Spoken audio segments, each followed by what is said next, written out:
Bueno, buenas tardes alumnos. Bueno, hoy vamos a empezar a hablar un poco del programa de la unidad 1, Finanzas Públicas. Acá yo les dejé dos textos para leer. Uno era relacionado con la parte de las finanzas públicas, el Estado, necesidades públicas, que esto era el capítulo 1 del libro del autor Sternberg, que se los mandé en un archivo de PDF.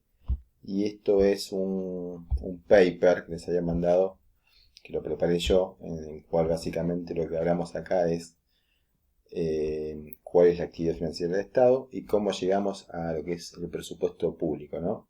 Donde se vuelcan los recursos y los gastos del Estado.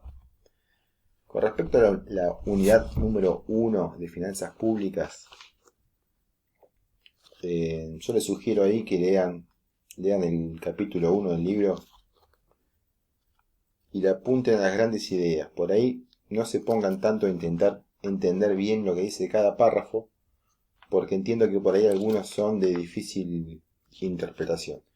Pero si ustedes tienen claro las ideas, por ejemplo el punto 1 que habla del Estado, acá lo que se busca saber o entender es que el Estado es un contrato social que hacen todas las personas que viven en un lugar determinado, en una comunidad, para tener ciertas normas de convivencia.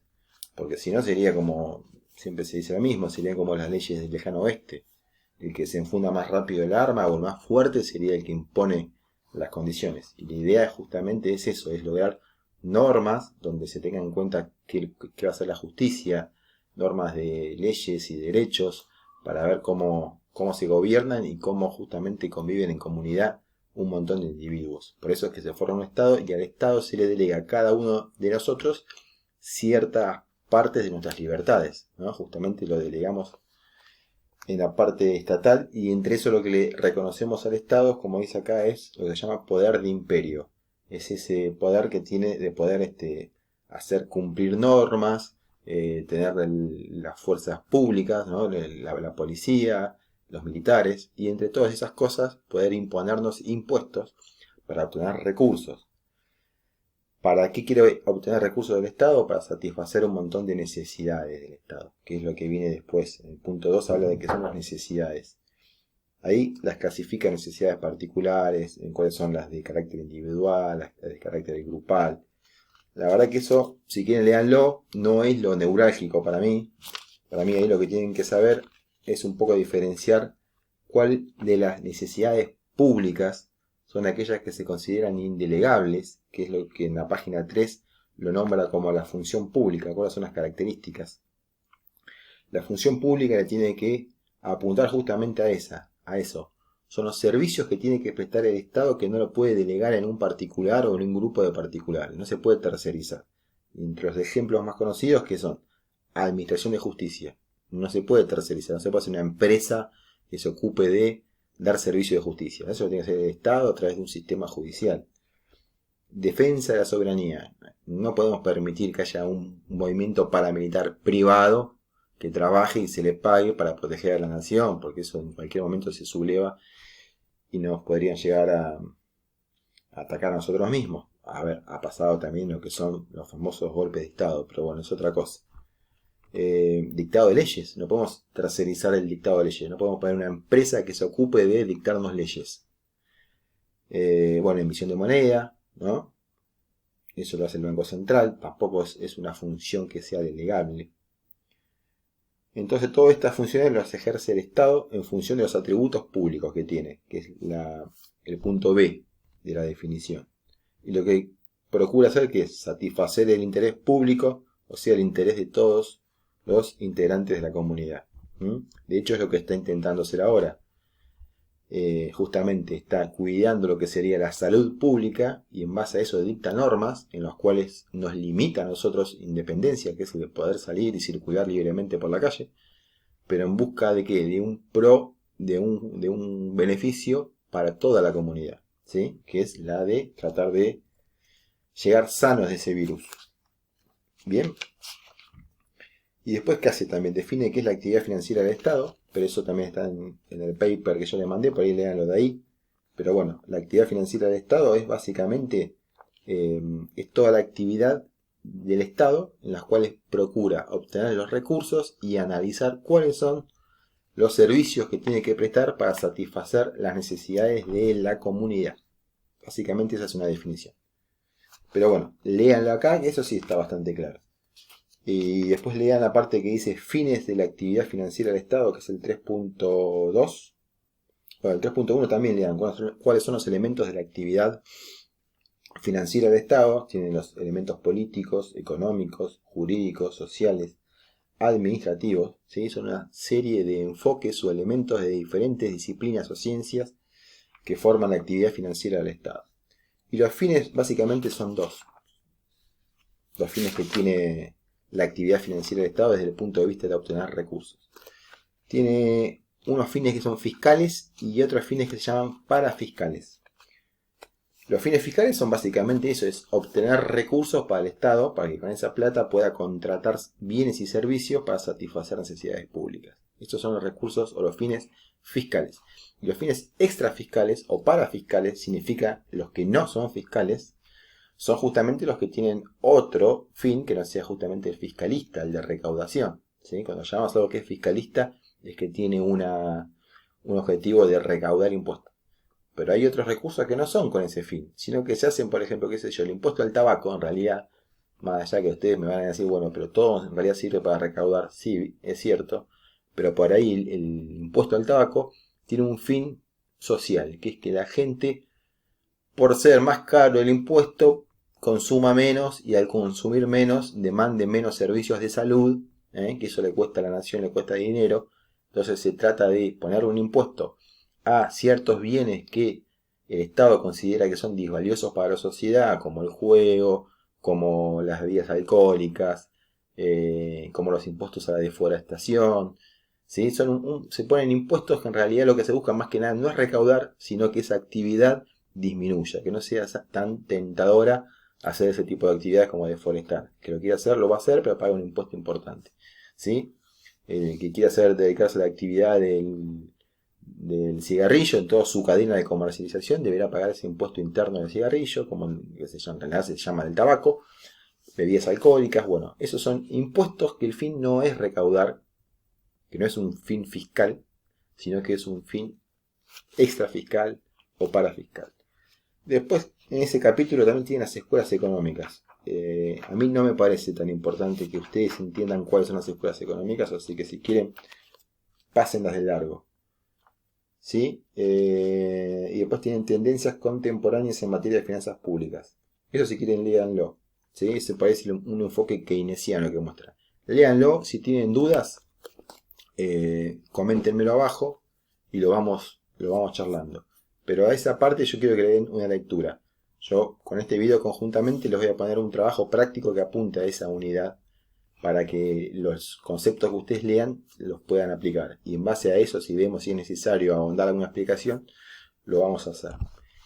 El punto 2 del programa de la unidad 1, o sea, la unidad 1.2, actividad financiera del Estado, que está acá, habíamos hecho justamente este resumencito, donde dice, podemos decir que la actividad financiera es la obtención de recursos, como lo expliqué recién, y aplicación de los mismos por parte del Estado para cumplir con los fines. ¿Sí? Esos fines en general son satisfacer las necesidades públicas. Y está dada por la entrada y por la salida de la caja del Estado. Cuando dicen de la caja se refiere a los recursos monetarios, ¿no? La actividad financiera debe llevar el Estado, es una herramienta de que se vale el mismo para cumplir con sus fines. Es una actividad indelegable e irrenunciable, solo la puede llevar el Estado. Eso es una función más indelegable que se suma a las que vimos cuando vimos el capítulo recién. ¿Cuáles son las principales actividades financieras del Estado? Bueno, previsión, obtención y aplicación le llaman. ¿Qué es la previsión?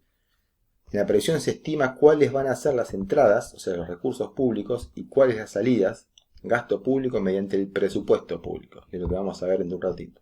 El presupuesto público, en la parte de la formulación, lo que hace justamente es esto, es una actividad de previsión. Después viene una actividad de obtención, que es la realización de los ingresos o recursos públicos, que no todos son recursos tributarios o recaudación. Hay otras formas de obtener recursos, como la venta de bienes de capital, ¿sí? ¿Esto qué quiere decir? Bueno, cuáles son todas las formas que tiene el Estado de obtener recursos monetarios para poder satisfacer las necesidades públicas. Si bien la gran importante, o sea, la masa más importante son los recursos tributarios, existen otros que no son tributarios. En eso tenemos venta de tierras, tenemos empresas estatales que se dedican a hacer comercialización, ¿sí? Que también le generan recursos al Estado. O también puede ser eso es venta de bienes de capital, ¿no? El tema de la venta de terrenos. O también puede ser el endeudamiento, ya sea mediante un crédito de organismos internacionales o bancos o mediante la emisión de letras de tesorería y bonos. Esto, si quieren, después lo hablamos un capítulo específico. A mí es un tema que me encanta, todo el tema de las acciones, de los bonos, ¿sí? Eso es algo que vengo estudiando hace un tiempo. Si quieren, después algún día, como un anexo, vemos qué son las letras de tesorería y los bonos del Estado. Están tan de moda con respecto a los bonos y las letras, sobre todo lo que tenga que ver con el riesgo país. Y después la aplicación, o sea, es la efectivización del gasto. Acá planeamos qué recursos van a entrar y cuáles van a salir. Acá ya viene la actividad de obtención de esos recursos y acá viene la parte de cómo gastamos esos recursos, que es la parte de la aplicación, ¿sí? Bien, y ahora vemos el presupuesto público, ¿sí? A ver, leamos. El presupuesto nacional es una ley anual que sanciona el Congreso, donde planifica los ingresos que recibirá el gobierno y cómo se aplicarán para satisfacer las necesidades de la población en seguridad social, educación, salud, seguridad y justicia, entre otras. ¿Y por qué dice que es una ley anual? Porque justamente es una ley, acá ustedes verán, este es el proyecto para el 2020 que todavía no se terminó de sancionar.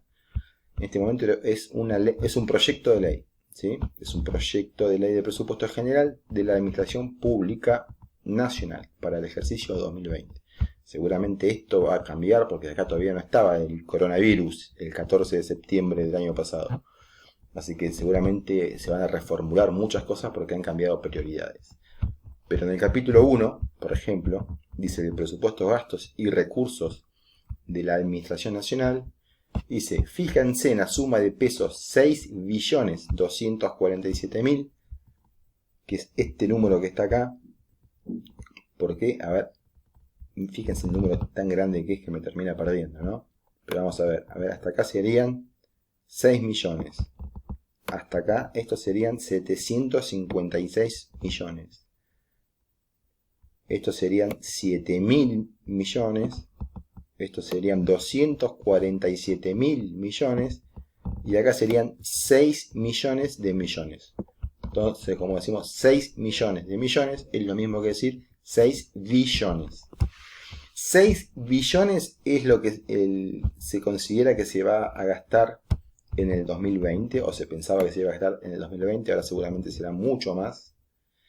Y acá estiman que los recursos, ¿cuántos serán? 5 billones. El cálculo de recursos entre recursos corrientes y recursos de capital. 5 billones, es decir, está faltando alrededor de 1 billón. Porque tenemos más gastos que recursos. Habíamos dicho que los gastos eran de 6 billones y acá decían cómo lo iban a gastar, ¿sí?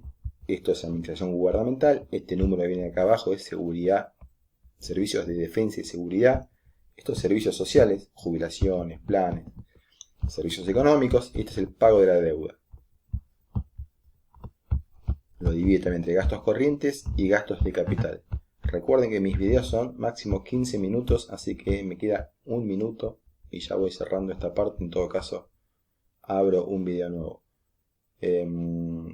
Bueno, paramos por ahora por acá para que vean que justamente que el presupuesto es una ley anual, ¿sí? Se hace una ley de estas por año.